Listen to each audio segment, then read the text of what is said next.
तुमने सुना? हाँ सुना। हाँ हाँ सुना माता जी, कैसी है? परंतु यह धोखे की आवाज है। अवश्य ही कोई राक्षसों का साज है। नहीं लक्ष्मण, नहीं लक्ष्मण, तुम जल्दी जाओ। तुम जल्दी जाओ। उन पर से कोई संकट आया है। उन पर कोई संकट आया है, इसलिए उन्होंने तुम्हें बुलाया है। लक्ष्मण माता जी ऐसी भूल मत कीजिए। ऐसी भूल ना कीजिए और कुछ सोच समझ कर ही आज्ञा दीजिए।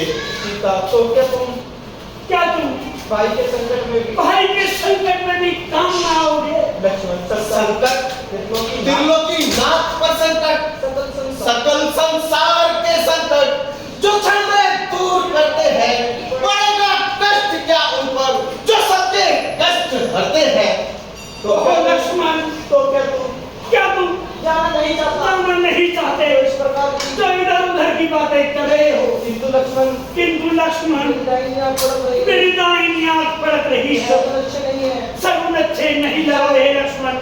जाओ, मैं तुम्हें आज्ञा देती हूँ कि मृग वाली दिशा में जाओ और अपने भैया की रक्षा करो। लक्ष्मण, माता जी, मैं जाने को तैयार हूँ। मैं जाने को तैयार हूँ, भाई की आज्ञा से परंतु भाई की आज्ञा से लाचार हूँ। आप धीरज रखें इसी प्रकार की और किसी प्रकार की चिंता ना करें। मैं तुम्हें आज्ञा देती हूँ। मैं तुम्हें आज्ञा देती हूँ, तुम इसी समय पंचवटी छोड़कर मृग वाली दिशा में चले जाओ। लक्ष्मण, क्षमा कीजिए माता जी, आज मैं आपकी आज्ञा का उल्लंघन कर रहा हूँ।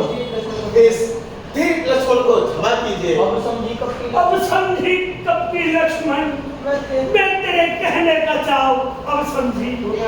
तू अवश्य ही पाप का संकल्प ले। तू हमारे साथ अयोध्या से वनों को आया था। नहीं माता, जाना नहीं चाहता। नहीं माता, नहीं। हे पवन देव, तुम साक्षी हो। हे पक्षी गणों, कहा तुम्ही मेरी इस धर्म रूपी नाव के। हे सूर्य देव, मल्हा तुम्ही आज्ञा पालन करता हूँ। बस इतना है संतोष मुझे।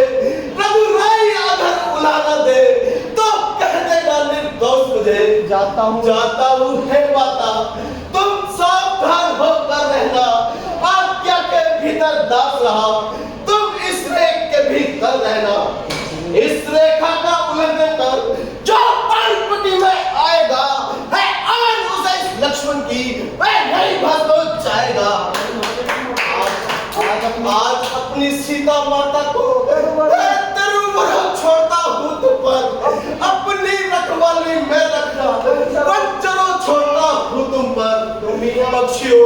बख्शियो तुम ही हम रक्षक हो। तुम पर ही अपना घर सौंपा है पंचवटी है परणकुटी।